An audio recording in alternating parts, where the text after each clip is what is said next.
Welcome to Cartoonist Kayfabe. My name is Jim Rugg, I'm Ed Piscor. and we're going to look at First Publishing's Mazinger by Go Nagai. I know Go Nagai from Devilman. Yes. And I know First Comics foray into manga with Lone Wolf and Cub. Had no idea this existed. Well, those are both good calls, Ed. The other piece that he's pretty famous for in the States would be Cutie Honey. That's another one of his manga that has been translated in a really nice edition that looks good with Devilman on the shelf. Probably same designer. The First Publishing, I'm glad you mentioned them. They were doing a little bit of bookstore distribution. And so, like, this is kind of a graphic novel. You know, you can see a spine. It's not particularly thick, but it's bigger than a comic book. It's much more in line with, like, an album. They were publishing stuff like Howard Chaykin's Times Squared, which would be a very similar format to this.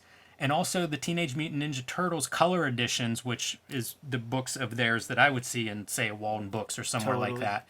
So I think that's where their mind was. And then the other piece, Lone Wolf and Cub, this comes out in 1988, which is kind of early days for bringing manga over to the States. But several publishers were doing that.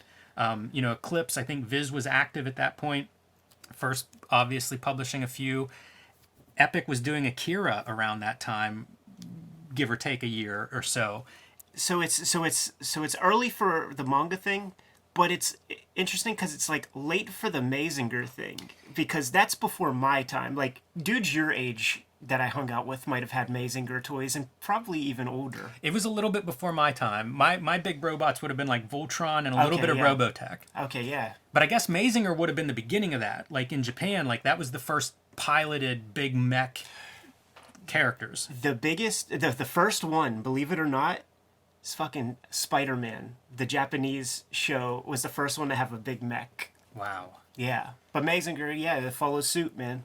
So I'm going to read this paragraph because this is an amazing book. So I read this book this week and was kind of blown away by it. New and ever more destructive weapons lay waste the once pastoral earth. The remnants of mankind burrow deep beneath the surface, their citadels screened against the deadly both of radiation, poke the polluted soil like foul mutant flowers. Their warriors encased in giant combat armor against the air that once gave man life, live only to fight and with luck to fight again. So this is like, so would have been up my alley as like a 13 or 14-year-old.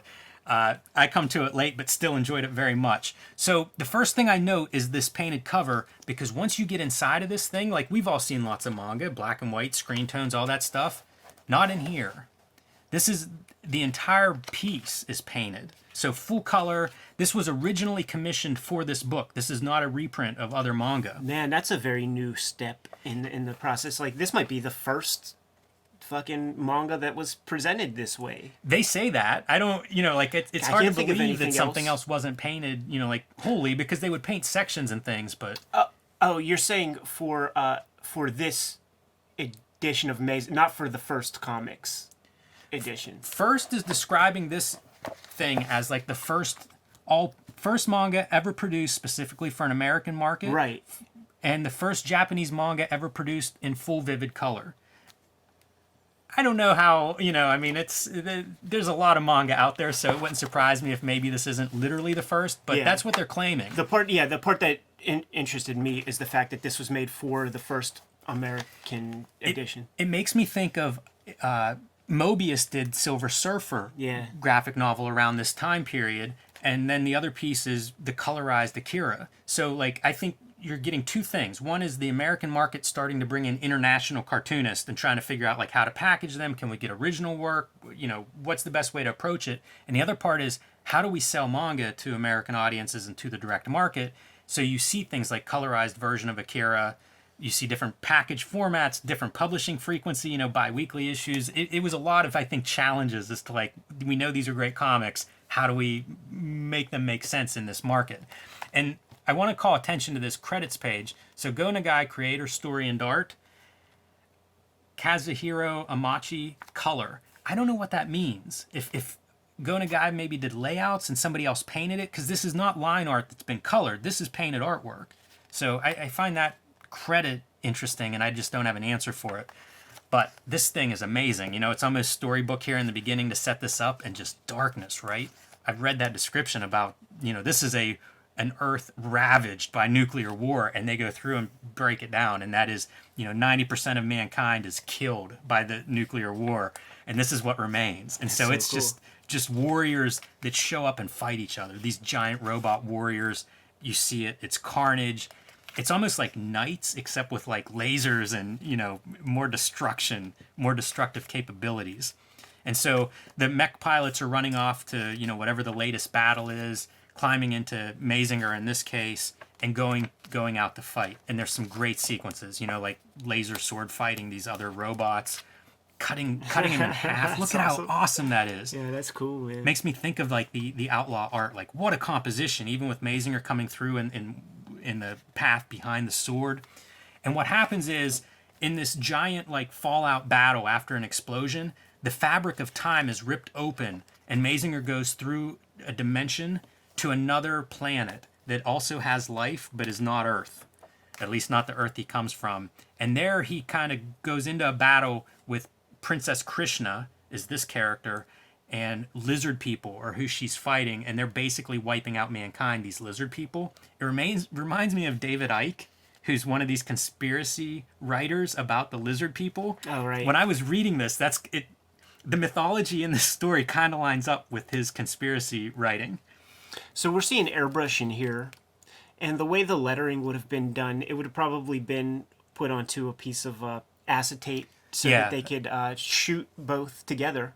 Yeah, that's my guess. I wonder if this was printed in Japan too, if there was a Japanese edition created, because probably, like you say, the lettering's on top. It would make it relatively easy to do a different language, it would just be another layer of lettering. Super interesting choice too, how they decide to color the characters when we get to see their faces and stuff like that, because it's very reminiscent of like animation cells, where it's like pretty flat color, pretty basic. You see black holding lines, and then the super ornate painted backgrounds.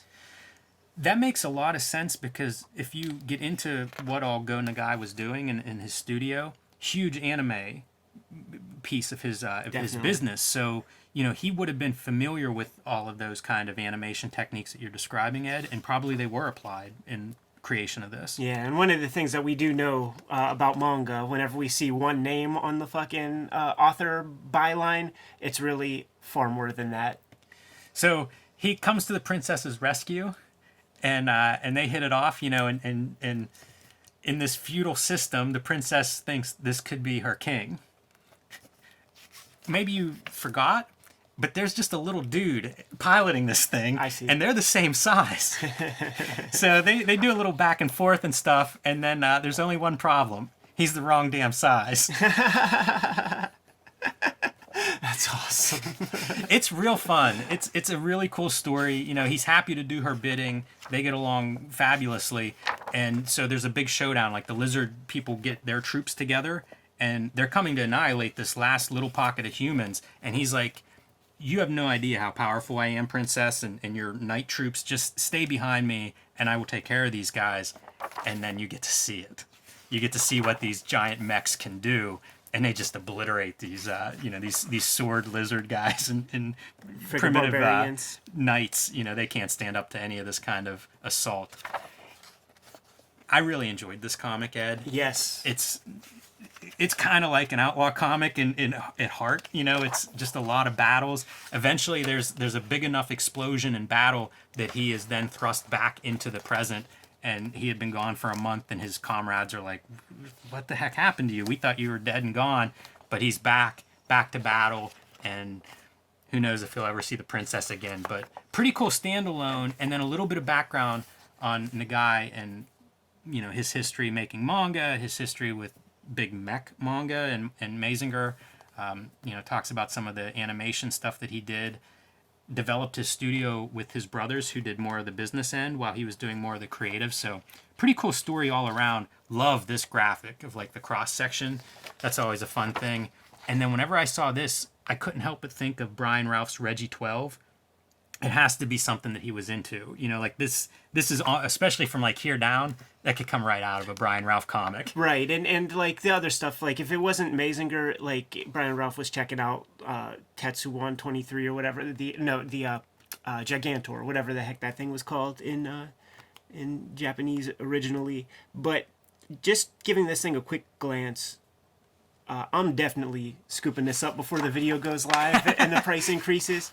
But I think it sits comfortably next to anybody's copies of Nausicaa manga, or if you have the colorized Legend of Zelda Yes. serialized comics that were originally in Nintendo Power. Viz put out a collection. Similar interesting color things done that I've never seen done in any American comics. Yeah, it's beautiful. I was thrilled with it. I can't remember even why it crossed my radar, but these are around too. You know, this was a time when comics were printing in a pretty big number, and especially the ones that were trying to get into bookstores. So it's something that you can track down at a reasonable price, and it's fun, man. It's kind of a cool read. Never knew this existed, man. Super cool. Thanks, Jim. Can I get out of here and go order that now? Let's wrap it up. Kayfabers, if you haven't done so, like, subscribe, follow the YouTube channel, hit the bell icon so that we can notify you whenever our new videos become available. You can pick up Cartoonist Kayfabe merch at our spread shop. There's a link below the video to that. Oh man, I just found one for $5. Jim, give them the marching orders, dude. Read more comics.